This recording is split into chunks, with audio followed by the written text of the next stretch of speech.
Es Musa Oukabir, 17 años, el principal acusado del atentado que se cobró la vida de 13 personas en las Ramblas, el que supuestamente conducía la furgoneta que luego abandonaría para dirigirse a Cambrils. Y es que Musa también habría participado en el segundo atentado que horas después sembraría el terror a 120 kilómetros de Barcelona. Junto a él en ese comando terrorista otros 3 jóvenes marroquíes que a estas horas siguen formalmente en busca y captura, aunque algunas informaciones apuntan a que podrían encontrarse como Musa entre los abatidos anoche por un agente de los Mossos en el paseo marítimo de esta localidad tarraconense. Ninguno tenía antecedentes por terrorismo. Buenas noches. 5 terroristas abatidos, por tanto, 4 detenidos y muchos escenarios, también muchas incógnitas. Las Ramblas, Cambrils, Ripoll y Alcanar, sobre todo esta última, Alcanar. Y es que esa explosión en una casa de una urbanización de una localidad de Tarragona tenía y mucho que ver con lo que luego iba a suceder. Un accidente en ese sentido proverbial que se debió producir ha evitado pues, que realmente el daño, a pesar del mucho que han producido, hubiese sido mayor, porque probablemente estaban buscando otro tipo de atentado con más víctimas. Ese día el suceso pasó más inadvertido que otra cosa. Hay quien sospechó de que lo que aquí había era un laboratorio de droga, pero nada más lejos de la realidad. Los terroristas pensaban mezclar explosivos con gas, tenían hasta 20 bombonas de butano y propano para hacer una verdadera masacre, pero el plan se frustró porque durante los preparativos la casa voló por los aires. Entre los escombros han sido encontrados los restos de un cadáver de un presunto terrorista. Podría haber un segundo, pero está por confirmarse.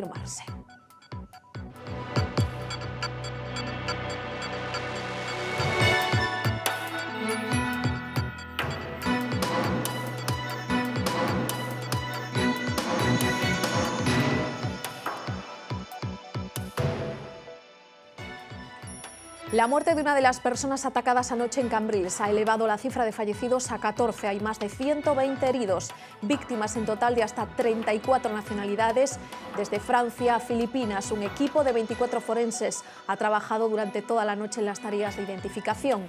9 de los 14 muertos ya tienen nombre y apellidos. Entre ellos Bruno, un italiano de 35 años que consiguió apartar a tiempo a su mujer y a sus 2 hijos. O Francisco, de 57 años, que vivía en Cataluña desde los 60. Su sobrino nieto, de solo 3 años, también ha fallecido.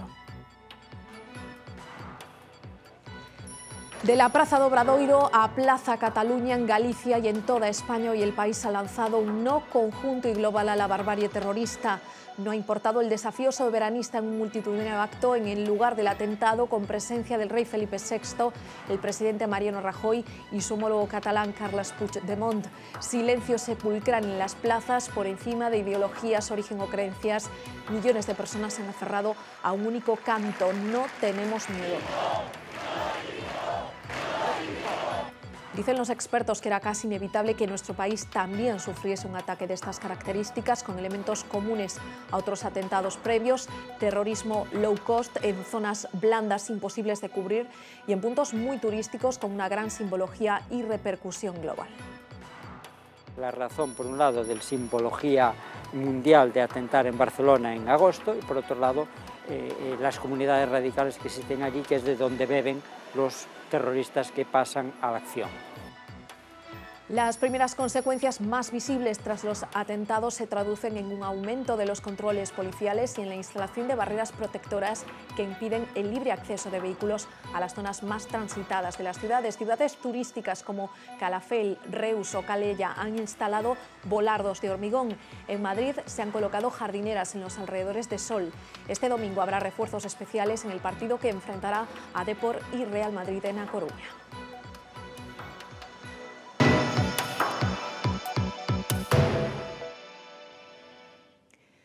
Fue durante horas el hombre más buscado. Musa Oukabir, el hermano pequeño del detenido ayer Driss Oukabir, tenía solo 17 años. Según fuentes de la investigación, era él el que iba al volante de la furgoneta que cegó 13 vidas en las Ramblas. Ahora se sabe además que fue uno de los abatidos por los agentes horas más tarde en Cambrils, tras otro ataque terrorista. Mohamed, Younes y Said, 3 jóvenes de 24, 22 y 18 años, formarían parte con Musa de esa célula terrorista que en total integrarían 12 individuos. Estos 3 que ven están formalmente en busca y captura, aunque fuentes de la investigación apuntan la posibilidad de que también figuren entre los abatidos anoche a tiros en Cambrils.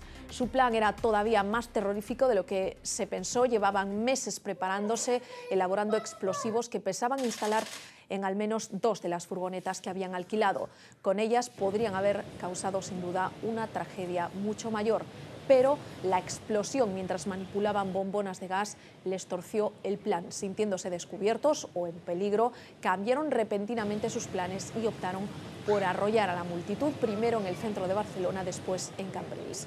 Mañana sábado, en una reunión extraordinaria, el Gobierno decidirá si eleva la alerta terrorista de 4 a 5, lo que supondría sacar al ejército a la calle. Con Barcelona todavía en estado de shock, no habían pasado ni 8 horas cuando las alarmas sonaban de nuevo en otra localidad catalana, Cambrils, provincia de Tarragona, a 120 kilómetros de las Ramblas. A la 1 de la madrugada, los Mossos anunciaban en Twitter que habían desplegado un operativo en esta ciudad costera y le pedían a los vecinos que se refugiasen, que no saliesen a las calles, porque esto es lo que estaba pasando fuera. Un Audi A3 con 5 terroristas dentro volcaba en la zona del puerto tras atropellar a varios transeúntes. Se repetía la escena de las Ramblas. Del coche se bajaban 5 hombres armados con cuchillos, machetes y hachas. Un único agente de los Mossos conseguía abatir a 4 de ellos a tiros. La intervención policial evitó sin duda una tragedia mayor. Pero faltaba un quinto terrorista, el quinto ocupante de ese vehículo, que huía por las calles empuñando un cuchillo. A su alrededor, un cinturón de explosivos que después se demostraría que era falso. Es el momento que recogen estas imágenes grabadas por un vecino. Agentes de Paisano lo interceptan con disparos intimidatorios. Él no se rinde y terminan abatiéndolo. Resultado de este segundo atentado en Cambrils, 6 heridos, entre ellos un Mosu, y un fallecido, una mujer que no pudo superar las heridas sufridas y que moría esta mañana en el hospital.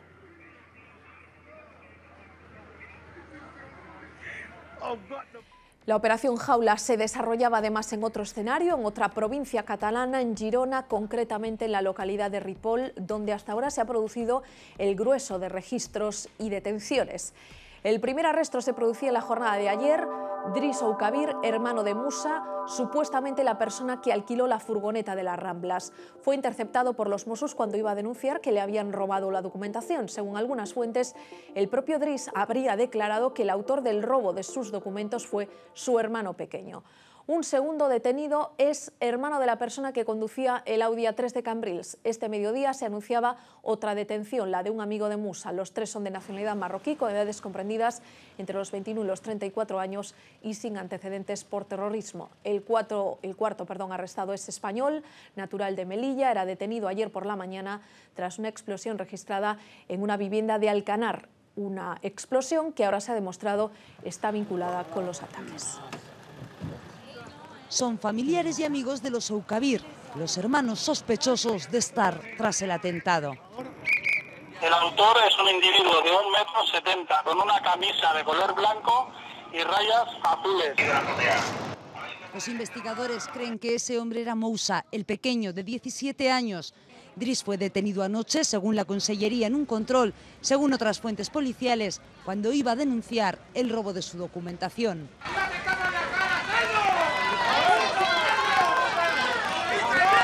Desde anoche, la policía ha detenido a 2 amigos de los hermanos Oukabir. La mujer de uno de ellos defiende a su marido. Entraron con un susto porque no hemos hecho nada y espero que encuentren los que han hecho esto y dejan al que no ha hecho nada. Mi marido tiene el locutorio y cualquier uno que viene le puede hacer un billete de avión, ¿me entiendes? Y ahora lo llevaron a él.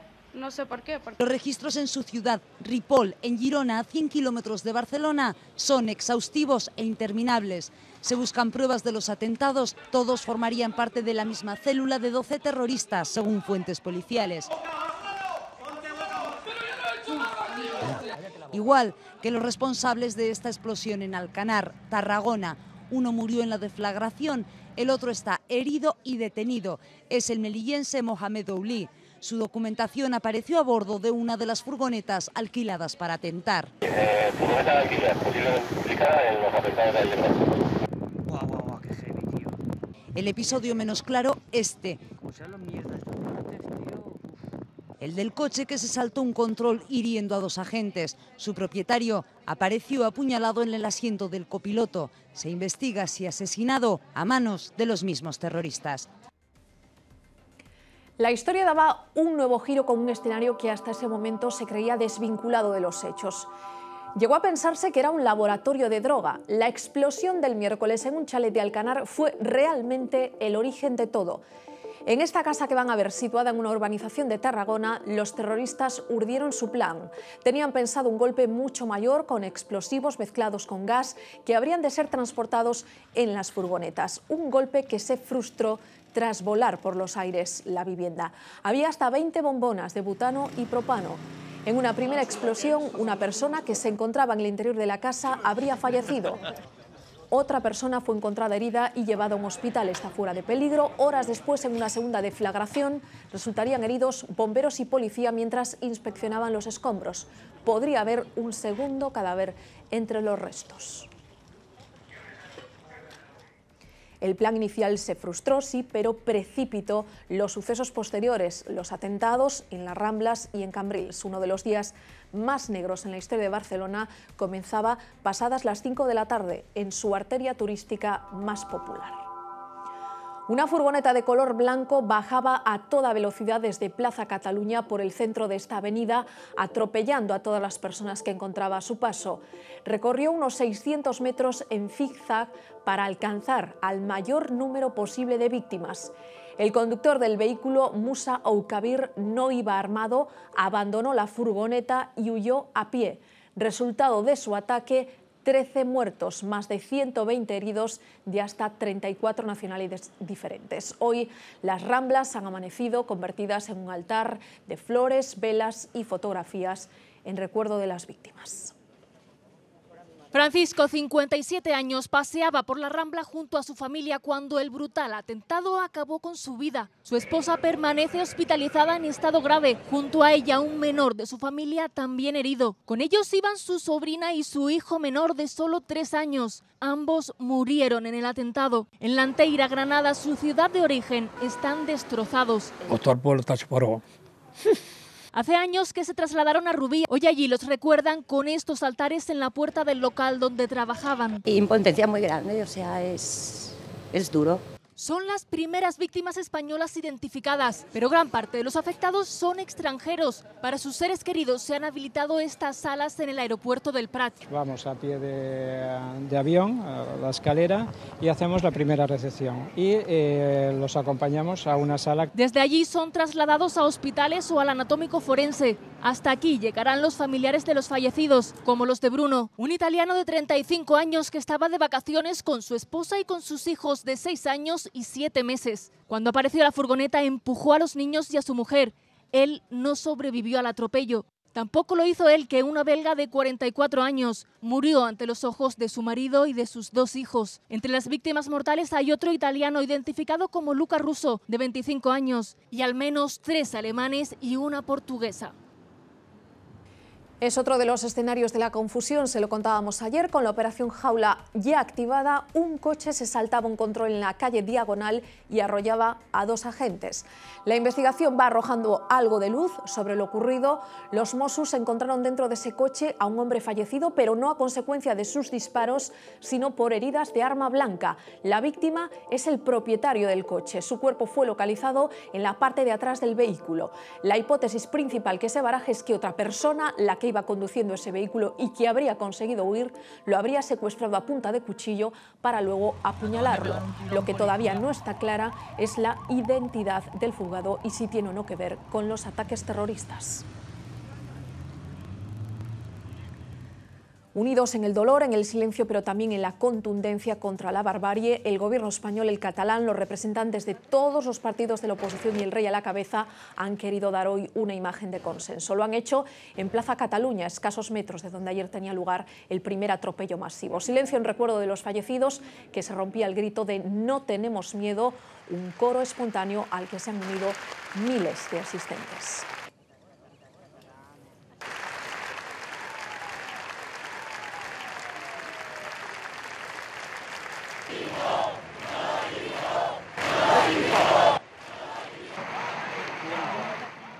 Tras el homenaje, reunión del gabinete de crisis creado tras los atentados, presidiéndolo el presidente del gobierno Mariano Rajoy y el de la Generalitat Carles Puigdemont. Ambos líderes han querido mostrar una imagen de unión. Rajoy ha apelado a trabajar juntos contra el terrorismo para generar confianza. Puigdemont ha destacado el esfuerzo de las fuerzas de seguridad y se ha mostrado optimista. Mañana, nueva reunión en la que el gobierno va a decidir si se eleva el nivel de alerta terrorista de 4 a 5, lo que supondría sacar el ejército a la calle.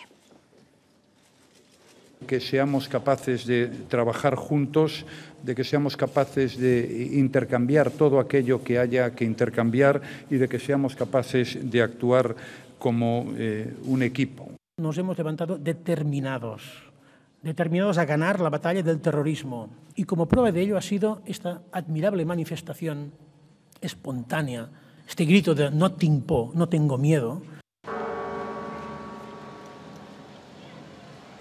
En Galicia también se han guardado minutos de silencio en homenaje a los fallecidos en todas las capitales. En Santiago, decenas de turistas y peregrinos se unieron en el recuerdo mudo a las víctimas de Barcelona. Hubo también un homenaje a las víctimas en el Parlamento y en la sede de la Xunta, también en sindicatos, diputaciones y diferentes empresas. Los actos simbólicos se han repetido hoy por toda la comunidad. Confiamos plenamente en las fuerzas y cuerpos de seguridad del Estado, y que España es un país democrático, lo va a seguir siendo, es un país donde la libertad de culto, la libertad religiosa, la libertad ideológica, la libertad política va a seguir predominando. Los expertos coinciden en señalar que las probabilidades de un atentado en España eran altas, especialmente en las zonas más conocidas a nivel internacional y también en las áreas donde la comunidad islámica está más radicalizada. Lo primero que buscan los terroristas yihadistas del Daesh, digámoslo así, es la publicidad, ¿no? Por lo tanto, buscan sitios que tengan gran repercusión mundial. En España hay varios sitios muy llamativos desde ese punto de vista: Madrid, Barcelona y la costa mediterránea e Ibiza. Y por otro lado, en Cataluña hay una base de radicalismo relevante. Hay muchas comunidades radicales sunís un tanto descontroladas. Ahí quizá no ha habido políticas públicas de control de mezquitas de garaje ni de imanes radicales, han campado un poco sus anchas durante cierto tiempo y a partir de ahí es de donde se reclutan los terroristas. Los servicios de inteligencia españoles y de otras naciones de Estados Unidos mismo han detectado que ha habido un incremento en la publicidad del Daesh para atacar a España, eso es evidente, lo cual unido a que hay núcleos, como le dije, radicalizados, pues hacía más evidente el riesgo, como así ha sucedido. El atentado yihadista busca la mayor visibilidad, busca por un lado objetivos blandos, personas sin formación y sin armas, niños que pasean, mujeres y hombres que pasean sin ningún tipo de arma, para generar más terror. Y por otro lado, buscan atentados low cost. Alquilar una furgoneta es barato, puede ser relativamente muy barato, ¿no? O si la roban es gratis. Entonces, ese tipo de atentado low cost contra objetivos blandos es imposible de frenar al 100%. Galicia tiene un elemento muy visible, que es Santiago de Compostela, conocido a nivel mundial, pero sería un segundo nivel respecto a otras partes de España. Y aquí la pequeña comunidad islámica no está radicalizada, no consta que esté radicalizada, por lo tanto el riesgo es menor. Las primeras consecuencias de estos atentados se han traducido en el aumento de medidas de seguridad. Muchos se preguntan si se podría haber evitado el acceso de las furgonetas a los escenarios de la tragedia. Por lo pronto, algunos ayuntamientos, tal y como ocurrió en ataques anteriores, han instalado barreras en los entornos de los lugares más concurridos, municipios turísticos de la propia Cataluña, como Calafell, Reus o Calella. Han colocado volardos. Madrid disponía también jardineras en la Puerta del Sol y en calles aledañas. También Galicia va a intensificar los controles controles, especialmente en los accesos a ciudades y lugares con gran concentración de personas. Este domingo habrá, por ejemplo, refuerzos en el partido que enfrentará a Deportivo y Real Madrid en A Coruña. En poco más de un año, Europa ha sufrido 8 atentados mediante atropellos. El de Barcelona es el más reciente de una serie que comenzó en julio de 2016. Cientos de personas disfrutaban del espectáculo pirotécnico del Día de Francia cuando un camión de 19 toneladas irrumpió en el Paseo de los Ingleses. Lo conducía un tunecino de 31 años que también disparó contra la policía y los civiles. Fue abatido por los cuerpos de seguridad, no sin antes provocar 86 muertes y 2 centenares de heridos. El 19 de diciembre de 2016, otro tunecino de 24 años protagonizaba un atropello masivo en un mercadillo navideño con un camión robado. Causó 12 muertes e hirió a 49 personas, entre ellas 2 españoles. Un todoterreno circulando por la acera sur del puente de Westminster sembró el caos el pasado marzo. El conductor, Khalid Massoud, nacido en Kent 52 años antes, estrelló el coche contra el Parlamento y apuñaló a un policía antes de ser abatido. Provocó 40 heridos y fallecieron 4 personas, entre ellas una mujer de origen gallego, Aisha Frade. Un uzbeco de 39 años y simpatizante del Estado Islámico robó un camión y lo dirigió contra una zona peatonal en una de las arterias comerciales de la capital sueca. Murieron 4 personas. El 3 de junio, 3 yihadistas arrollaron a varias personas en el puente de Londres antes de comenzar a acuchillar gente en el Borough Market. Dejaron 8 víctimas mortales, entre ellas el ferrolano Ignacio Echeverría. 16 días después, un islamófobo galés de 47 años remedaba a los yihadistas y atropellaba con una furgoneta a un grupo de peatones en las inmediaciones de una mezquita del norte de Londres. Ya he hecho lo que tenía que hacer, proclamó tras matar a una persona y herir a otras 9. El pasado 9 de agosto, un BMW negro embestía a 6 militares de un operativo antiterrorista en la localidad de Levallois-Perret, a 6 kilómetros de París. No consiguió matar a ninguno de ellos.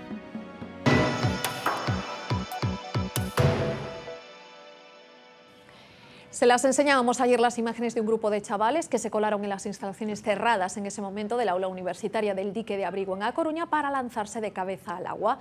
La policía los desalojó finalmente y procedió a precintar la embarcación que usaban para acceder al recinto. Los saltos continuaron después desde el propio muelle. Lejos de ser un caso aislado, escenas como esta se repiten a lo largo y ancho de Galicia, con el peligro que supone una caída fatal puede provocar graves lesiones medulares.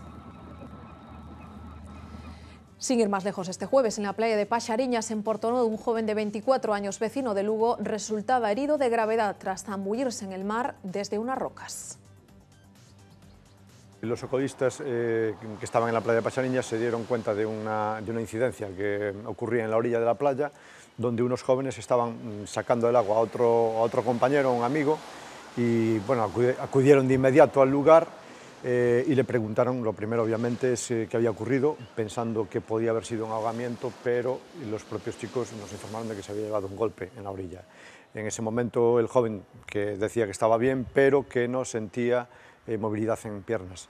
Entonces de inmediato se procedió ya a dejarlo en la orilla para proceder a inmovilizarlo por parte del equipo de socorristas y la embarcación que también se desplazó al lugar. El último caso que tengo constancia que también se había desplazado el helicóptero fue hace 2 años, también en una playa en la zona de la parroquia de Dorrón. Pero no son casos habituales, pero sí es cierto que creo que hay que tener unas medidas de precaución por parte de los bañistas, de los usuarios, en ese sentido, porque a veces de la forma más, digamos, impensable, pues puedes causar una lesión muy grave, puede dejarte incluso con una invalidez permanente. Yo creo que lo mejor es no tirarse, lo mejor es bañarse, meterse en el mar como hacemos habitualmente, y si te quieres tirar de cabeza, pues cuando estés con el agua por la mitad de la cintura, de forma horizontal, nunca vertical, es decir, nunca con la cabeza apuntando hacia el lecho marino. En el caso de las piedras, siempre adoptamos medidas de prevención avisando de que no hagan las zambullidas y mucho menos de cabeza. En cualquier caso, pues de pie, pues siempre puedes tener un poco de control, y aparte hay que tener un control sobre la profundidad donde hacemos las zambullidas, que eso es muy importante. Es el mayor alijo de heroína en lo que va de año. Era intervenido ayer en Caldas, una operación que de momento se salda con 11 arrestos y el decomiso de 60 kilos de droga ocultos en una nave industrial. Este viernes han pasado a disposición judicial. Para 6 de ellos el juez ha decretado prisión provisional comunicada y sin fianza. Sabemos que entre los investigados se encuentran varios arousanos, incluido un histórico narco condenado hace una década, una gallega sin antecedentes y 2 búlgaros. Un juzgado de Berín había ordenado su búsqueda y detención por la supuesta sustracción de sus 2 hijas menores en el País Vasco. En las últimas horas ha sido localizada esta madre que se había traído a las 2 niñas desde Baracaldo a la localidad de Ourensana. La custodia legal de las menores corresponde al padre, que fue condenado por maltrato, y a él le serán devueltas en los próximos días.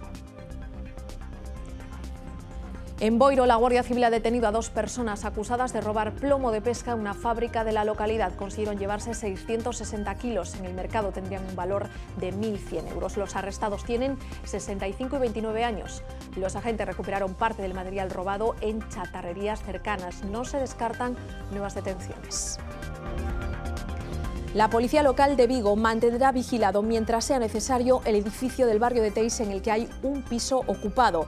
Efectivos uniformados y de paisano aportarán tranquilidad a los vecinos afectados que han presentado denuncias por amenazas.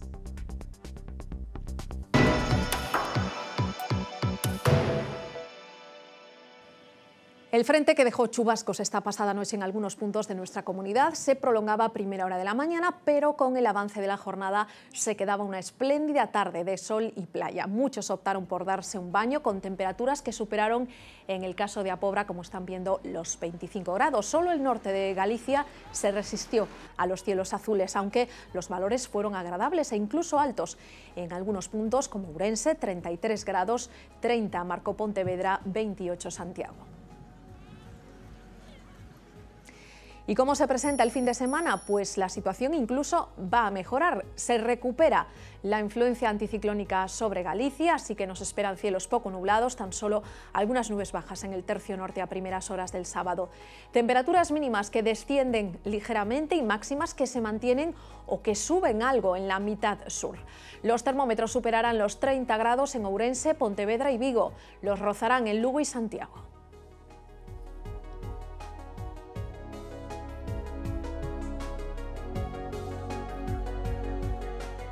Pero será el domingo cuando realmente notemos más calor, porque entra aire cálido desde el sur de la península. Jornada muy calurosa, por tanto, en toda la comunidad. 30 grados de máxima se van a alcanzar en ciudades como A Coruña y Ferrol, 34 en Santiago y Vigo, uno más en Pontevedra y Ourense, como siempre, encabezando el ranking con hasta 38 grados de máxima. Ocurrió en el siglo XVII, 50 años seguidos con actividad solar reducida al mínimo, la pequeña edad de hielo que vive Europa. Hoy nos preguntamos si podría volver a suceder algo así dentro de muy poco tiempo, y es que el astro rey está entrando ahora mismo en fase de letargo.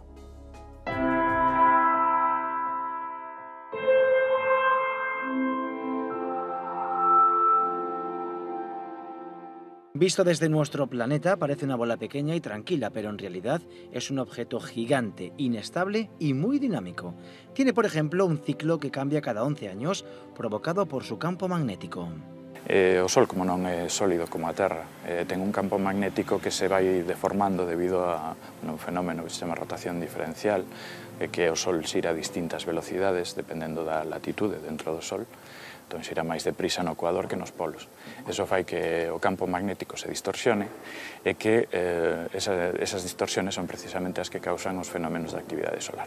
En ese proceso los polos magnéticos del Sol se invierten y en cada ciclo hay un máximo y un mínimo. El último pico fue en 2014 y registró muy poca actividad para tratarse de un máximo, como se aprecia en este gráfico. Pode haber épocas nas que a actividade solar se reduza ao mínimo. E, de feito, isto xa sucedeu no século XVII, que foi o chamado mínimo de Maunder, no que prácticamente durante medio século non se registrou case actividade solar. Ese mínimo de Maunder provocó la pequeña edad de hielo en Europa. Algunos científicos predicen que en las próximas décadas podría ocurrir algo parecido. El próximo año la NASA enviará una sonda que se va a aproximar al astro más cerca que nunca. Una misión que nos ayudará a entender mejor qué le pasa exactamente a nuestra estrella.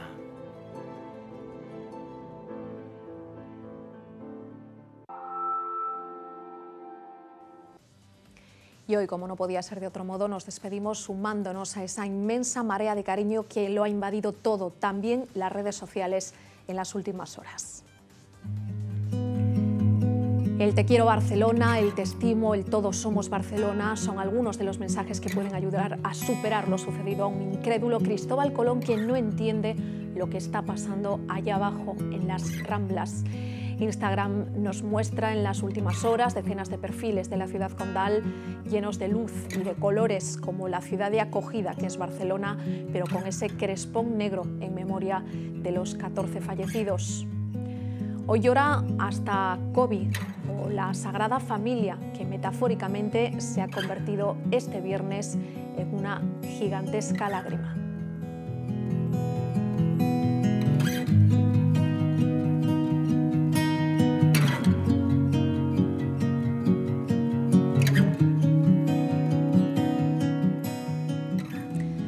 Nosotros nos vamos ya, siguen informados como siempre en lavozegalicia.es, que pasen un buen fin de semana y hasta el lunes.